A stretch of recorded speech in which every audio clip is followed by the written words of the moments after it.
Kasus pembakaran rumah seorang jurnalis di Aceh dilimpahkan kepolisian kepada polisi militer Kodam Iskandar Muda. Terduga pelaku mengarah kepada anggota TNI.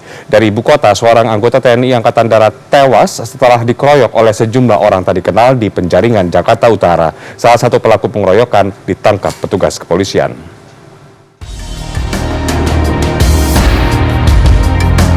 Anggota TNI Angkatan Darat bernama Sahdi, 23 tahun, ditemukan tewas di Penjaringan, Jakarta Utara setelah dikeroyok oleh sejumlah orang di kawasan Waduk Pluit pada Minggu dini hari.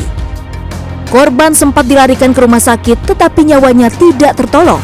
Polisi pun bergerak cepat menangani kasus ini. Pada Minggu malam, salah satu terduga pelaku diringkus dan kini masih diperiksa di markas Polsek Metro Penjaringan.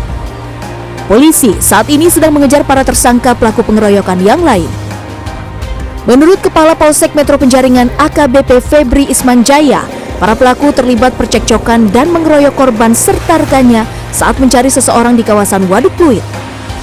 Akibat pengeroyokan ini, Sahdi meninggal, sedangkan rekannya yang merupakan warga sipil dalam kondisi kritis dan masih dirawat Rumah Sakit Atmajaya, Jakarta. Ada beberapa saksi yang sudah kami buat pemeriksaan terkait masalah yang melihat langsung pada saat di kejadian semalam di Waduk Pluit. Di beberapa saksi sudah melakukan pemeriksaan. Pelaku masih dalam pengejaran, Bang? Pelaku masih dalam pengejaran dan alhamdulillah tadi sudah mengamankan salah satu. Di lokasi lain, kasus pembakaran rumah Asnawi, seorang jurnalis di Kabupaten Aceh Tenggara, mulai menemui titik terang. Kepolisian daerah Aceh menyebut rumah jurnalis tersebut diduga dibakar oleh anggota TNI. Penanganan kasus ini kini telah dilimpahkan ke polisi militer Kodam Iskandar Muda. Penyidik Pemdam Iskandar Muda sudah meminta keterangan dari korban pada Jumat 14 Januari lalu. Kita ditanya sama dengan seperti yang di BAP untuk mempertajam BAP dari Polda Aceh terkait dengan kronologis kejadian dan juga oknum TNI yang datang ke rumah yang tidak pernah kita kenal sekali.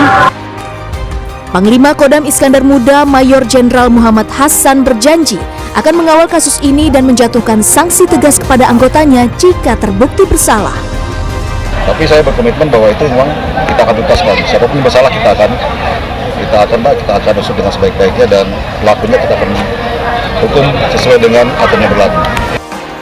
Kasus pembakaran rumah Asnawi Lui terjadi pada akhir Juli 2019. Untunglah Asnawi, istri dan ketiga anaknya berhasil menyelamatkan diri dari kobaran api. Peristiwa itu terjadi setelah Asnawi yang juga wartawan Serambi Indonesia memberitakan kasus dugaan korupsi proyek pembangunan Jalan Muara Situlen di Aceh Tenggara. Tim Liputan CNN Indonesia.